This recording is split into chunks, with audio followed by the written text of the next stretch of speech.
Today, I'm talking about something that might make you uncomfortable, your relationship with yourself. And I'm not talking about this in a love yourself kind of way. I think there's some room for that, certainly, but more in a practical self-talk, how you deal with yourself, how you talk to yourself, and its impact on your results, your fitness and health results. Because the biggest barrier to sustainable health is not a lack of knowledge, it's not a lack of time, it's not even a lack of motivation. It's an individual's relationship with themselves that ends up being the biggest help or hindrance to the whole process. It's the voice inside their head. It could be telling them that they're lazy, that they're broken, that they're not enough, that they'll never change. Or it can be supportive, it can be helpful, and it can be cheering them on every single step of the way. What we have to do is learn to recognize the times when that voice is not telling the truth and it's not supporting us. Today, what I'm doing is pulling together some of the highlights from the most popular episodes that I had in 2025 and sharing some of those highlights with you, as well as giving you a little bit of the background and even my current take on some of those things that were so appreciated by so many of you over the past year. So I thank you so much for all of your support. If you haven't done so already, please subscribe, rate, review the show in your podcast player, or even just comment, say hi on YouTube if you're watching. It helps so much for others to find the show. And stick around to the very end of the episode because after we have this whole conversation, I'm going to share with you the single one question that you can ask yourself to immediately shift out of self sabotage mode into self support mode. One simple, powerful question that you can use today as many times as you need it, tomorrow as many times as you need it, in order to make sure that you keep moving forward in the right direction. Stick around to the end. I'm going to share that one question with you that can change everything in those moments. So let me dive into three of the biggest highlights in this area of your relationship with yourself and its impact on your health and fitness from this past year. And the first one, and I got a lot of great feedback on this one. I thank you so much for that, is addressing the lie that you may be telling yourself that you are lazy. I can't tell you how many times I've heard people say that, being very um just putting themselves down. I'm lazy. I'm just lazy. I guess I'm just lazy. Nothing's working. This isn't working. I can't do this. That there's something fundamentally wrong with them, that everyone else isn't lazy. Everyone else who's getting results, losing weight, feeling good, whatever results they're after. Everyone else is getting them because they're not lazy, but I'm not getting them because I'm lazy. They all have the willpower, they all have the discipline, but somehow, you know, they got skipped in line when those traits were getting handed out. That's complete nonsense. Right. And so back in episode 286, if you want to listen to the full episode, it's back 286. Go check it out. But we talked about this I am lazy mindset and how to address it. Give it a listen. You aren't lazy. You are not lazy. You're just human. You're not lazy. You're just living out old habits. And this is something that we all do because our brains love routines. Our brains are built to take the path of least resistance. And that means when it comes to your health, when it comes to your habits, even when you want to make big, big changes and you feel like you absolutely need to make big changes, there are things that you do, things that I do without thinking. These are programs that are just running the show far more often than our motivation or our willpower are. And of course, it's not that we don't care. It's not that, oh, I just don't care, whatever, or I'm just lazy. It's that our brain is doing its job to conserve energy. It's really good at being efficient. It's really good at not using extra energy, even when that efficiency or using that extra energy works against our goals. Here's what's happening behind the scenes. Our brain creates habit loops. These are little programs that are running all the time. Some researchers even say there are more decisions we make in a day automatically as a result of these loops than there are conscious decisions that we are making, which is really pretty powerful when you think about it.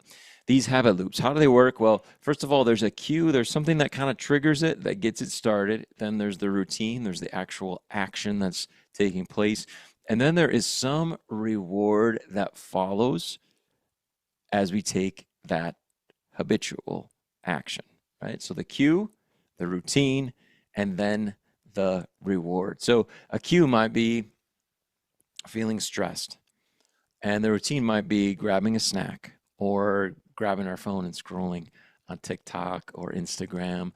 And the reward might be relief from the stress, right? Very simple example, but there's an example of the cue, the routine, and the reward. Those programs are just running all the time for us. And over time, when we take that action, when we experience that reward, even that real gentle little hit of dopamine, whatever it is, that makes us just feel a little relief or feel a little bit better, over time, that loop gets reinforced and it gets stronger and it gets faster. And pretty soon, it's kind of running beneath the surface, behind the scenes. It's automatic and things are happening without us even thinking about them.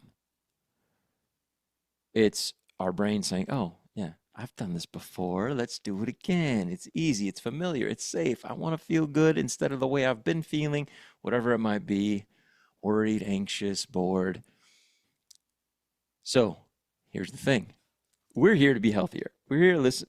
This is the Begin Within Health show. I know you're here because you want to be a healthier version of yourself. So we're trying, in many cases, not to follow those patterns that lead us to unhealthy places.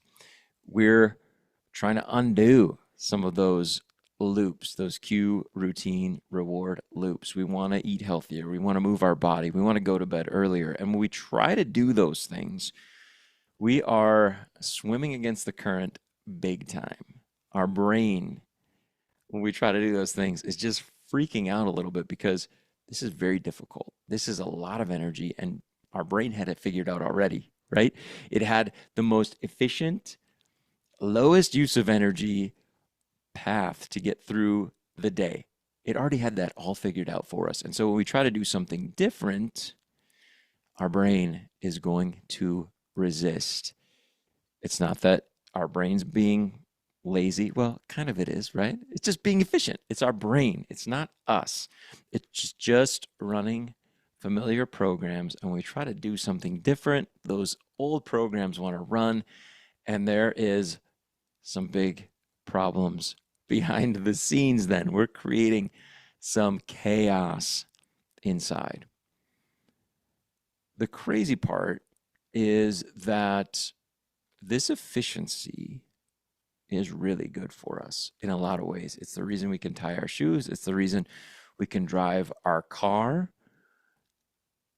because we could do these things without really consciously thinking about it, because we've done them so many times. We've created these little loops.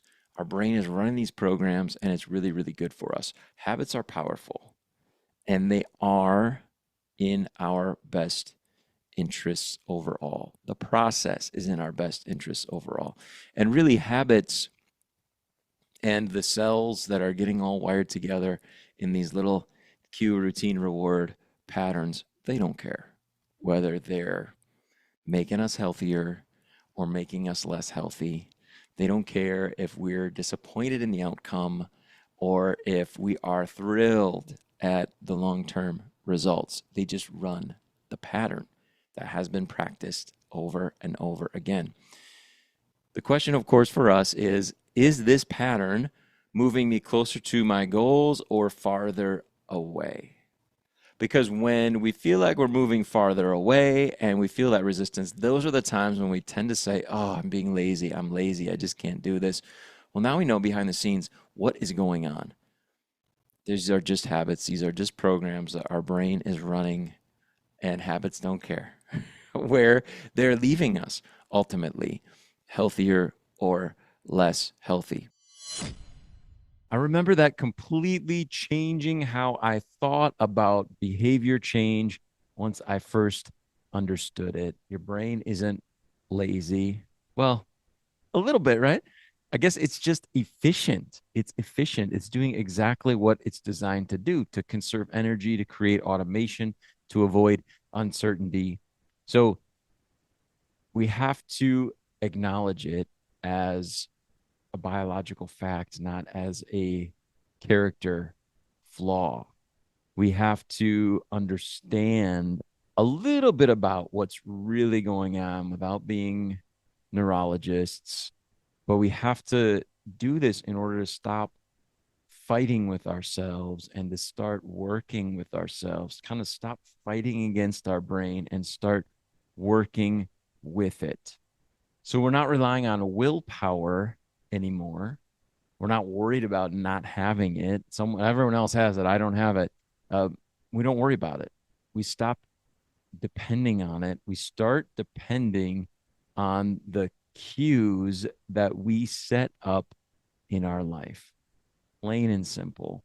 We take advantage of this process rather than being victims of it or feeling like we're victims of it. We take advantage of it. We use it to benefit ourselves once we just grasp it a little bit. So, for example, we put our workout clothes out the night before. Keep your dumbbells in your workout space, keep them readily accessible. Maybe don't just clean up, put everything out of sight after you're done working out at home, but keep your equipment out where it's ready to be accessed. Um, Simple things like that that can make a big difference.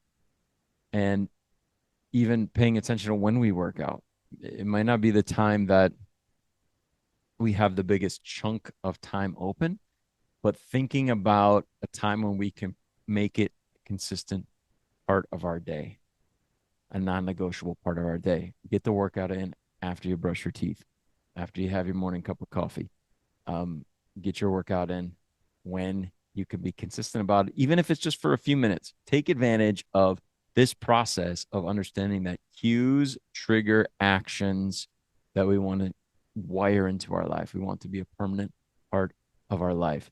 And the beautiful part about this is when we stop thinking poorly of ourselves simply because we haven't been accessing this process, we stop calling ourselves lazy and we start to understand how our brain actually works. We can set our environment up, design our environment in a way that supports the healthy choices that we want to make. We can make them the default. We can make them the path of least resistance rather than the other way around. And when we start to do that, when we really start to look at things that way, you are going to make some major progress. Not relying on willpower, not condemning yourself for being lazy, but taking advantage of this process, making the healthy choice the path of least resistance. All right, let's keep going talking about this thing that makes us so uncomfortable, our relationship with ourselves. We're going to talk about a little bit about self-compassion here because we have been taught, I'll use the word taught, we have been taught that being hard on ourselves is the key to change. We've been taught that that's where motivation comes, that we need to kick ourselves in the butt in order to get results. We just need to force it to happen. We have to make it happen. And self criticism can drive that whole process. That's what we've been taught, but it's baloney. It is not true. Uh, episode 287, episode 287, I did an episode on hating yourself to health. Is it possible? Why it doesn't work? What we need to keep in mind. And so if you want to listen to the whole episode, go back to 287. Here's a clip. You cannot hate yourself to healthy. Here's the problem. The guilt-based approach to healthy. It sounds like this. I'll work out because I hate how I look. I'll skip dessert because I've been bad lately, or I need to make up for what I ate yesterday or earlier today or whatever the case may be. It feels like discipline. It feels like punishment. And even if it proves to be a little bit productive for a little while, like you can kind of hold on to the reins for a little bit, underneath, when something is punishment, I was going to say it feels like punishment. It really is punishment. Our brains want to escape. They want to get away. Punishment doesn't feel good. And so when we're trying to get healthy by punishing ourselves, it's not going to last. It will not last. I promise you that. When we approach health from guilt or shame, we are actually doing something that has even longer lasting negative results. It's this: we're training our brains to associate healthy habits with punishment and pain. I want you to slow down and just think about that for just a moment. When we approach health from this guilt or shame perspective, we are teaching our brain that getting healthy is painful. It is hard. It is difficult. It is a negative process. And so we'll always be resisting healthy habits. Even when we know logically they're good for us, we feel like they are bad for us. Long-term consistency cannot grow in the soil of self-hate. I know that sounds like a very philosophical statement, doesn't it? I think it's pretty powerful though. Long-term consistency, the results that you want, the life-changing results that you want, they cannot grow in the soil of self-hate. It is impossible. So that brings us to number 2. That's why the punishment approach, the guilt and punishment approach, does not work when it comes to health. But number 2, here's what does work: kindness and curiosity. All right, here's the point. Self-compassion is more effective than self-criticism for long-term behavior change, because you are going to mess up. You are human. And in those moments, self-compassion says, okay, that happened. What can I learn from this? What would be helpful right now for me to go back to normal healthy eating, normal healthy living? But self-criticism says, you're a failure. You're never going to change. Why do you even bother? This is never going to work. One is helpful and the other one is toxic. One is going to allow you to continue. One is going to encourage you to give up. We just need to make the shift. We need to understand this. We need to acknowledge it. And we need to make a shift that's going to create results as though they're magic. Okay. And that is to shift from criticism to curiosity, from judgment to learning, from the should to the could. Okay. And in order to do this, one thing that's helpful, I've shared before on the show, experts have recommended it, is to start to catch yourself in those moments of self-criticism and flip the script. Start to talk to yourself the way that you would talk to a friend who is struggling. You don't say, oh, you You're such a piece of garbage. Why can't you just get your act together? What's wrong with you? This is never going to work. But you'd say, hey, you know what? It sounds like that's really hard. Tell me what is going on. Tell me what you need right now in order to be able to move forward. You deserve that same compassion from yourself. And that that compassion is more effective than criticism. When you're kind to yourself after a setback, you're more likely to get back on track and to do it quickly. When you beat yourself up, you're more likely to just spiral into the forget about it mode and just actually give up for right now, right? And so many people have done this. I've seen this happen to them. They give up for right now because they get into that, forget about it. I can't do this. I'm just a failure. Months or even years go by, and then they realize, hey, I gotta put more effort into my health. And the reasons at that point maybe become even more urgent for them that they do that. I say, why not do it now? Do it with self-compassion. Do it the way that works. Work on changing the way you talk to yourself. Self criticism, self hatred, it never created sustainable health, not once. But having a more compassionate view of oneself does. It's how we begin within to get better health. All right, let's talk about what mindfulness and this improved relationship with yourself actually looks like in practice, because you can't really change something you're not aware of. You can't reach a finish line that you don't know exists.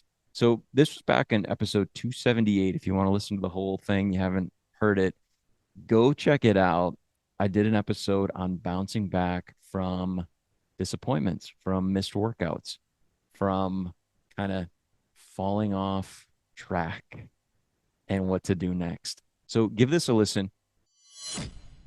Some of the most successful, not some of, all of the most successful transformations that I have ever witnessed were not accomplished by people who never missed, not by people who never had a bad day, never skipped a workout, or even a week of workouts. They were transformations that were possible because they were people who learned how to recover quickly after they missed. They're people who learn how to show up again, to bounce back. And it's that ability, that skill that changes everything. Being able to get back up and not make it into this big traumatic event, but just get back to normal. Do the workout today. Eat the healthy food today. Hit your bedtime tonight. Get your wake up time tomorrow. You just get back to normal and you don't make it a big traumatic deal. Show up. Show up again. If you haven't been showing up, show up again. So the next time you miss a day, just remind yourself, I can still win. The real win is not in the not missing. The real win is in showing up again, because you can. The win is the comeback. The win is in choosing to take a step. The win is in continuing to try. And the more you practice that, the stronger your habits are going to become. The more confidence you'll have in yourself, the more you will trust yourself. And then it doesn't become a big traumatic event if you miss a day, if you have a fun meal, if you have a fun weekend, if you miss a week, if you were sick for a week, you just get back at it. Just like training a muscle. You don't build strength by never struggling. Oh, that's easy. I can keep doing this forever. You build strength by working through resistance. We know that. We love strength training. We love resistance training. That's what it's all about. Learning to come back after a missed day, that's one of the most valuable strength training exercises that you will ever do for your mindset. Doesn't that make sense? The comeback is actually more valuable, it's more powerful, it's more meaningful than the perfect streak that never was broken, because the perfect streak doesn't prove that you can handle adversity. It doesn't prove you can get back up when life knocks you down. It just says, hey, life just went smoothly for me. And the new thing that I wanted to add into life, I just added in and it just worked. That is not life. But the comeback, the getting back to it after you stopped doing it, after you missed the workout, after life got lifing, it proves that you're the kind of person who keeps going even when it's hard. And that is the identity that creates sustainable health. It's not being perfect, it's being resilient. So, what do we need to do? We need to start noticing patterns. Just notice them without the drama and just adjust when we catch ourselves spiraling in the wrong direction. We need to make informed decisions when we notice that kind of spiraling rather than reacting in an emotional way. And it's important to notice reasons why these things happened in the first place. What was it about life that tripped me up here? Why did I stumble? Why did I not follow through on what I intended to do? Because we're always getting feedback. Our body's giving us feedback. Most of us just ignore it or judge it instead of actually learning from it so that we can do better going forward. You know, was there something really traumatic that happened and emotionally we were just exhausted? Our body was telling us something. It was just saying, hey, maybe we need a little bit more rest right now. And that's okay. Maybe we did need more rest. There's nothing wrong with that. Maybe we were doing great, but it was too much to sustain at that level of training, and our body was giving us those signals. Maybe in general, outside of workouts and nutrition, we need to take a look at how we're managing stress, and are we building in some breaks and some opportunities to recover from it. These are all opportunities to listen to signals, to notice them, to take that as feedback without judgment. This is a process. We're in the process. We all miss workouts sometimes. We all eat things that maybe we wouldn't put on the most healthy foods list. Like, it happens. We go through days of perhaps not moving forward, weeks sometimes, and sometimes there's a good reason for it. So why don't we just acknowledge it? Why don't we learn from it? And why don't we then use that information to move forward in the right direction? It's information, it's not condemnation. Just get the information, learn from it, and move on. So, what do we learn from these highlights on some of these favorited episodes from you over the past year? Stop calling yourself lazy and recognize your brain is just doing what brains do. It's being efficient, it's conserving energy, and learn to use that to your advantage. Have some compassion for yourself. Replace criticism with curiosity. And then pay attention to trends, not just when things are going great. I'm doing great. I'm doing so good. I'm just perfect. I got this great streak going. Pay attention when you miss a workout or when things don't go as planned. Don't worry about them standing in the way of you getting the results you want. What stands in the way of the results is not the missed workout. It's actually whether or not you're going to make the comeback and how quickly that you do. If there's a pattern that develops that you're not happy with, make an adjustment. Figure out a way around it. Figure out how to make a change that will keep you moving in the direction that you want. It's up to you to do that. And it's okay that you do that. You have to do that in this process. This is just being practical about your relationship with yourself. This is just simple awareness and real, like basic level psychology, understanding how your brain works and the power of your self talk, because it is going to impact this process for you becoming a healthier version of yourself. That's okay. It should. That's the way this works. Health has to begin with your relationship with you. All right. I promised that I would share with you one powerful question that can shift everything for you. I'm going to do that in just one moment. But first, I want to tell you about a 7-day program that we just started within the last few months. It's a 7-day trial. It's absolutely free. You don't even need a credit card or anything to set it up. Totally free. Go to beginwithin.fit/7-day to get it set up. Work with me for a week. We're going to do some workouts. I'm going to help you get set up with fitness at home. Going to do some really basic nutrition education during that week. My goal is for you to have everything that you need in order to keep moving in the direction that you want without having to join a gym. And if you want to continue to work with me after, great. If not, 7 days is all you need and you are good to go. I'm happy to do it. So go to that site, link in the show notes, or go to beginwithin.fit/7-day and get that set up. All right. Here is the question, the one I want you to kind of keep handy from this whole conversation that we had about self-sabotage versus self-support.